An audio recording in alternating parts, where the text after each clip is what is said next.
काशीपुर गांव में एक निठल्ला आलसी और कामचोर रामू अपने बूढ़े पिता हरिलाल के साथ रहता था। हरिलाल की पत्नी रामू के बचपन में ही गुजर गई थी। तब से हरिलाल उसका ध्यान रखता था, लेकिन हरिलाल परेशान हो चुका था उसके आलसीपन से। वह कोई काम नहीं करता था और दिन भर आराम करता रहता था। अरे बेटा, अब तो मैं बूढ़ा हो चुका हूँ। अरे कम से कम अब तो तू काम कर लो। अगर तू ऐसे ही आराम करता रहा ना तो देखना, एक दिन तू बहुत पछताएगा। तेरे बस का काम तब होगा नहीं, तब तू मुझे याद करेगा। अरे पिताजी, क्यों हर समय चिल्लाते रहते हो? अरे कम से कम कभी तो चैन से आराम कर लेने दिया करो। लेकिन तुम्हारी तो आदत पड़ चुकी है चिल्लाने की। अरे अभी तो मेरी जिंदगी मस्त तरीके से चल रही है, लेकिन जो आगे होगा सो देखा जाएगा। लेकिन कृपया करके अभी मत चिल्लाइए ना। रोज रोज आपके चिल्लाने से मेरा सर फटा जा रहा है। रामू के पिता हरिलाल रामू को समझाने की कोशिश करता था, लेकिन रामू को बहुत बुरा लगता था और उनका समझाना उसे चिल्लाने जैसा लगता था। इसीलिए हरिलाल भी उसे समझाने की कोशिश नहीं करता था, क्योंकि वह जानता था अब यह सुधरने वाला नहीं है। इसीलिए हरिलाल हर समय उदास और निराश रहता था। एक दिन हरिलाल और उसी गांव का दूसरा आदमी श्यामलाल दोनों एक साथ बैठे हुए थे और आपस में बातें कर रहे थे। अरे भाई श्यामलाल, मेरा बेटा रामू अब तो मेरी बातों को बिल्कुल भी नहीं मानता। अरे मैं जब भी उसे समझाने की कोशिश करता हूँ तो वह उल्टा मुझ पर ही चिल्लाने लगता है। अरे अब मुझे कुछ समझ में नहीं आ रहा कि अब ये कैसे सुधरेगा। देखो भाई हरीलाल, इसको सुधारने का सिर्फ एक ही रास्ता है, और वह है कि इसकी शादी।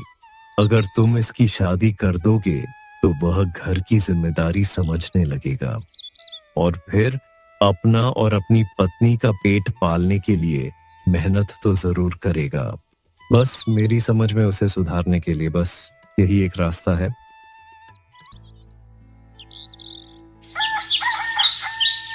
अगले दिन सुबह होते ही हरिलाल गुड्डू दलाल के पास जाता है और उसे अपने बेटे की शादी के बारे में बात करने लगता है। अरे ये देखो गुड्डू दलाल भाई, अब मेरा बेटा मेरी एक भी बात नहीं मान रहा है। मैं इसकी शादी तो नहीं करना चाहता था, लेकिन अब मजबूरन मुझे इसकी शादी करनी पड़ रही है, क्योंकि जब उसकी बीवी हो जाएगी तब ये अपने घर परिवार की जिम्मेदारी समझेगा। और तुम जल्दी से कोई लड़की ढूंढ देना। ठीक है हरीलाल भाई, अभी उस दिन पड़ोस के गांव का एक आदमी आया था, तो उसी से आपके बेटे की शादी करने की बात करूंगा। अगर वह मान जाता है तब तो ठीक है, और फिर आप अपने बेटे की शादी उसी लड़की से कर देना। अगले दिन सुबह होते ही हरिलाल फिर से गुड्डू दलाल के पास जाता है और उससे पूछता है, क्यों गुड्डू दलाल भाई, तुमने उससे बात की है क्या? और अगर की है तो उसने क्या बताया? हाँ भाई, की थी, और उसने कहा कि यह रिश्ता पक्का समझो और अब तुम जल्दी से अपने बेटे की शादी उसकी लड़की से कर दो।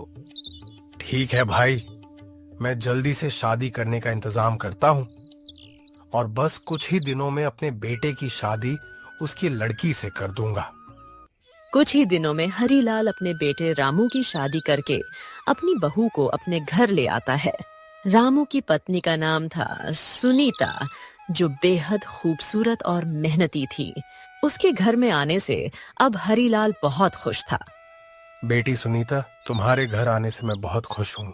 अब इस निठल्ले और कामचोर रामू की आलस भरी रातें और दिन सब मेहनत में बदल जाएंगे। कुछ दिन ऐसे ही हंसी खुशी बीतते हैं, लेकिन रामू की पहले वाली आदत बिल्कुल नहीं छूटती है। जैसा हरिलाल ने सोचा था उसके विपरीत हुआ, क्योंकि रामू का आलस अभी भी नहीं छूटा था। अरे बाबूजी, क्या इनकी आदतें कभी छूटेगी या नहीं?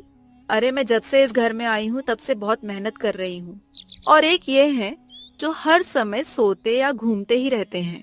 बाबूजी, मैं तंग आ चुकी हूँ इनकी इन आदतों से। बेटी तुम ऐसी बातें क्यों कर रही हो, और आखिर तुम चाहती क्या हो? बाबूजी, मैं जब से इस घर में आई हूँ तब से आपके बेटे ने मेरी जिंदगी खराब करके रखी है, और मैं बस इनसे ये चाहूँ कि ये बस ऐसे मत सोए और कोई अच्छा सा काम करने लगे, ताकि उनके पास चार पैसे आने लगे। और मुझे इनसे कुछ नहीं चाहिए। देखो बेटी, वह तुम्हारा पति है, तुम उसे बड़े प्यार से समझाओ। हो सकता है वह तुम्हारी बातों को समझ जाए और मेहनत करने लगे। मैं तो समझा समझा कर थक चुकी हूँ, लेकिन उनके सर पर तो जैसे जू तक नहीं रेंगता। कुछ दिन बाद हरीलाल की मौत हो जाती है। रामलाल की मौत होने से दोनों पति पत्नी बहुत परेशान थे और उनके पास बैठकर रो रहे थे।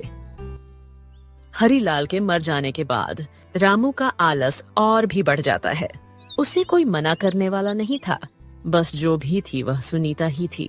सुनीता के लाख चिल्लाने पर भी रामू उसकी एक बात भी नहीं सुनता था।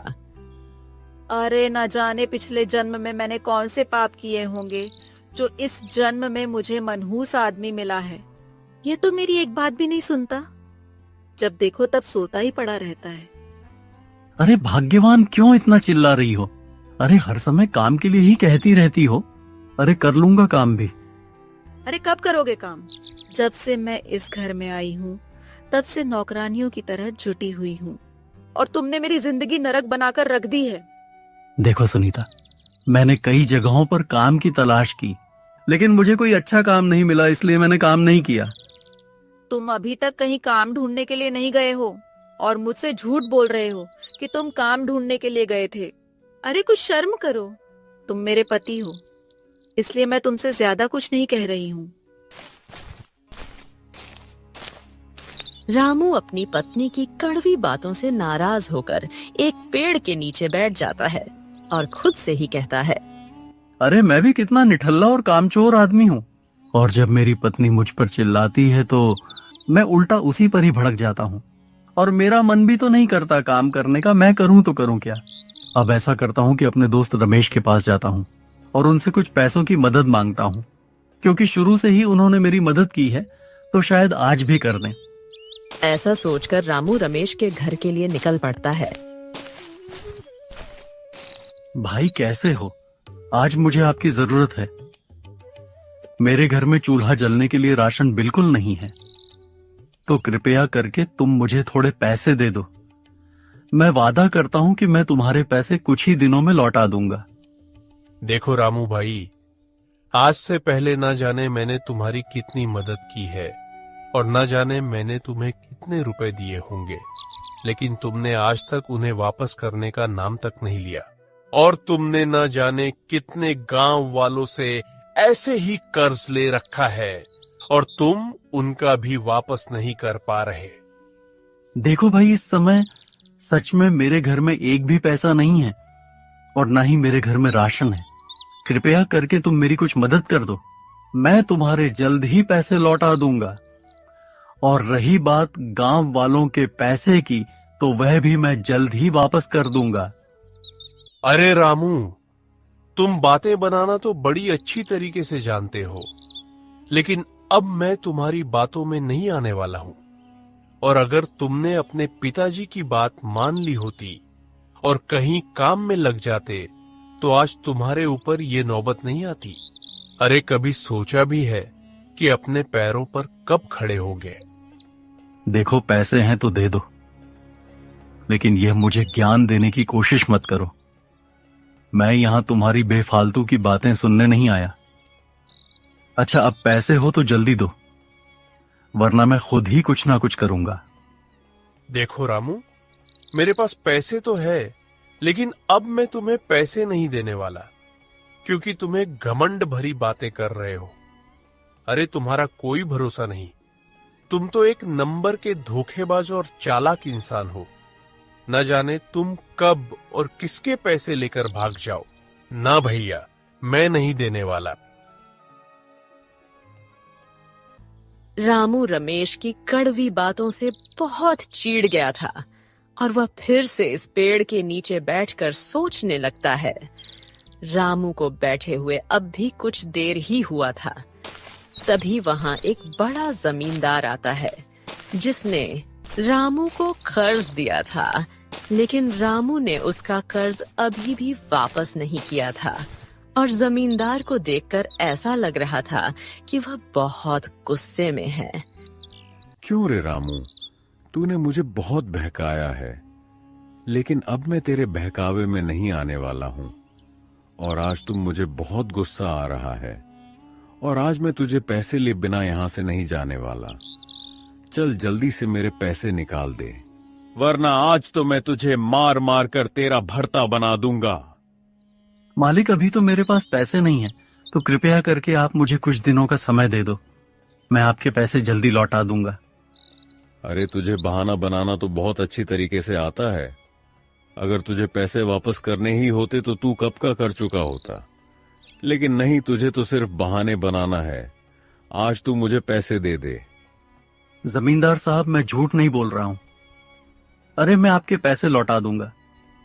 देखिए, इस समय मेरे घर में राशन की कमी हो चुकी है और आप मुझे कृपया करके थोड़ा समय दे दीजिए। मैं झूठ नहीं बोल रहा हूं। अब मैं तुझे एक दिन की भी छूट नहीं दे सकता, और अब मैं तुझे नहीं मार मार कर तेरा भरता बना दूंगा। जमींदार रामू पर चिल्ला रहा था और उसे मारने की धमकी दे रहा था। तभी वहां सुनीता आ जाती है और जमींदार से कहती है, जमींदार साहब, इन्हें माफ कर दो और इन्हें छोड़ दो। मैं वादा करती हूँ कि यह कुछ ही दिनों में आपके पैसे लौटा देंगे। आप मेरी बात पर यकीन कीजिए जमींदार साहब। ठीक है सुनीता, मैं तुम्हारी बातों पर यकीन कर रहा हूं और तुम्हारे ही कहने पर मैं इसे छोड़ रहा हूं, वरना आज तो मैं इसे मार ही डालता। और रे रघु, तू जल्दी से पैसे चुका देना। घर जाकर सुनीता रघु पर बहुत चिल्लाती है और उसे डांटती भी है। अरे तुम्हें तनिक भी हया शर्म है? अरे मैं तुम्हें कब तक ऐसे पीटने से बचाऊंगी? और अब तुम पर बहुत बड़ी मुसीबत है, क्योंकि अब तुमने जमींदार के पैसे जल्दी नहीं लौट आए तो पता नहीं वह तुम्हारे साथ क्या करेगा और तुम्हारा क्या हाल करेगा। हाँ सुनीता, तुम बिल्कुल ठीक कह रही हो। अब मुझे काम करना ही पड़ेगा, क्योंकि मुझे जमींदार का कर्ज चुकाना है। अरे कल मैं सुनीता से तो कह दिया था कि मैं काम करूंगा, लेकिन मेरा तो काम करने का बिल्कुल भी मन नहीं कर रहा है। आखिर मैं काम देखूं तो देखूं कहां? रामू यह सोच रहा था कि आखिर वह काम देखे तो देखे कहां। तभी उसकी नजर अपनी गाय पर पड़ती है। तभी उसके शैतानी दिमाग में तूफानी आइडिया आता है। अरे हाँ, मैं अपनी गाय के लिए चारा काटने के लिए नहीं जाता हूं, तो मुझे याद भी नहीं रहता कि मेरी गाय भी है। अच्छा, ऐसा काम करता हूं कि इस गाय को ले जाकर मैं जमींदार को दे दूं। इससे उनका कर्ज भी समाप्त हो जाएगा और मुझे काम भी नहीं करना पड़ेगा। रामू अपनी गाय को अपने साथ में लेकर जमींदार के घर के लिए निकल पड़ता है।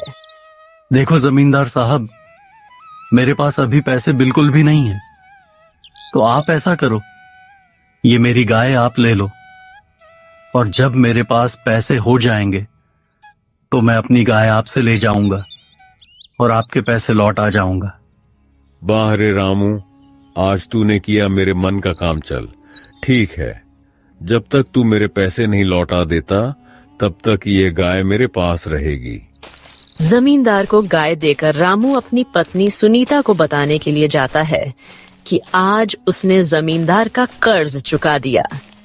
सुनीता, आज मैं जमींदार का सारा कर्ज चुका दिया है और अब वह मुझसे कभी पैसे नहीं मांगेगा। क्या तुमने जमींदार का कर्ज चुका दिया? अच्छा चलो ठीक है, अब जमींदार हमारे घर जमींदारी दिखाने तो नहीं आएगा, लेकिन मुझे एक बात समझ में नहीं आ रही कि एक ही रात में तुम्हारे पास इतने पैसे कहां से आए कि तुमने जमींदार का कर्ज चुका दिया। सुनीता, हमारे पास वह बूढ़ी गाय थी ना, वही गाय मैंने जमींदार को दे दी और उसी की बदौलत हमारा कर्ज भी खत्म हो गया। अब जमींदार कभी मुझसे पैसे नहीं मांगेगा। सुनीता, आज मैं बहुत खुश हूं, क्योंकि मैं जमींदार को बुद्धू बना दिया। अरे उसके इतने पैसों को मैंने लिया था, लेकिन अपनी बूढ़ी गाय दी। ये तो उसके आधे पैसों की भी नहीं होगी। अरे बुद्धू? जमींदार नहीं, बुद्धू तुम हो, क्योंकि वह बहुत अच्छी किस्म की थी और अब कुछ ही दिनों में वह दूध भी देने लगती, लेकिन तुमने तो उस जमींदार को दे दी। अरे सुनीता, फिर तो मुझे बहुत बड़ी गलती हो गई। मुझे लगा था कि वह गाय बूढ़ी है और अच्छा दूध भी नहीं देगी, इसीलिए मैं जमींदार को दे दी। देखो, अब मुझे कुछ नहीं मालूम, मुझे तो सिर्फ अपनी गाय चाहिए। और अब तुम जल्दी से उस जमींदार के पास जाओ और उससे मेरी गाय वापस लेकर आओ। अरे, आज तक तुमने गाय को पानी तक नहीं पिलाया, लेकिन मुझसे बिना पूछे तुमने मेरी गाय उस जमींदार को दे दी। अपनी पत्नी की गुस्से भरी बातें सुनकर रघु घर के बाहर चला आता है और वह सोचने लगता है कि अब गाय वापस कैसे लाएं। अरे, अब तो मुझे पूरा विश्वास है कि जमींदार मेरी गाय वापस नहीं करेगा, इसलिए मैं उसके पास भी नहीं जा सकता। और अब मेरी पत्नी भी बहुत गुस्से में है। बिना गाय घर में उसे बिल्कुल अच्छा नहीं लगता है। और अब मुझे अपनी गाय वापस लेनी है तो मुझे मेहनत करनी होगी।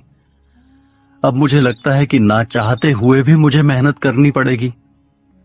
चलो, कोई बात नहीं, बहुत दिन आराम कर लिया, अब मेहनत भी कर लेते हैं। अगले दिन काम करेगा, ऐसा सोचकर रामू घर को जाता है।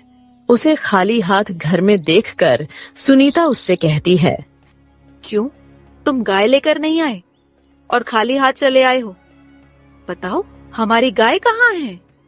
देखो सुनीता, मैं कल अपनी गाय लेने के लिए जाऊंगा, क्योंकि आज तो अब रात होने वाली है। तुम आज रात तक इंतजार करो, कल सुबह गाय तुम्हारे सामने होगी। अगले दिन सुबह होते ही सुनीता देखती है कि रामू घर पर नहीं है, तो वह सोचती है कि अरे, आज इतना सवेरे कहाँ चले गए? और इतने टाइम तो ये जमींदार के घर भी नहीं गए होंगे। मुझे तो कुछ दाल में काला लग रहा है। ऐसा करती हूँ कि रामवीर चाचा के खेतों में जाकर देखती हूँ, कहीं ऐसा तो नहीं यह रामवीर चाचा से पैसे उधार लेने के लिए गए हों। और रामवीर चाचा इतनी सुबह सुबह अपने खेत पर ही होंगे। सुनीता तुरंत रामवीर चाचा के खेतों पर जाती है तो देखती है कि वहां रामवीर चाचा तो नहीं है, लेकिन रामू अकेले ही काम करने में जुटा है। उसको देखकर सुनीता आश्चर्य में पड़ जाती है और रघु से पूछती है, आज आप तो बहुत अच्छा काम कर रहे हो। इतनी सुबह सुबह आप काम कर रहे हो तो मुझे बहुत अच्छा लग रहा है। हाँ सुनीता, अब मेरी आंखें खुल गई हैं। अब मुझे पता चल रहा है कि बिना मेहनत के कुछ नहीं हो सकता। पिताजी भी कहते थे कि तू एक दिन पछताएगा, लेकिन उनकी भी बात बिल्कुल ठीक थी। और आज देखो, मैं काम कर रहा हूं और अब ऐसे ही काम करूंगा। और सुनीता, तुम देखना, कुछ ही दिनों में मैं सारा कर्ज चुका दूंगा और अपनी गाय भी वापस ले लूंगा। ऐसे ही कुछ दिन बीत जाते हैं। फिर एक दिन रामू जमींदार के सारे पैसे चुका देता है और अपनी गाय को अपने घर वापस ले आता है। फिर दोनों पति पत्नी खुशी खुशी अपना जीवन व्यतीत करने लगते हैं।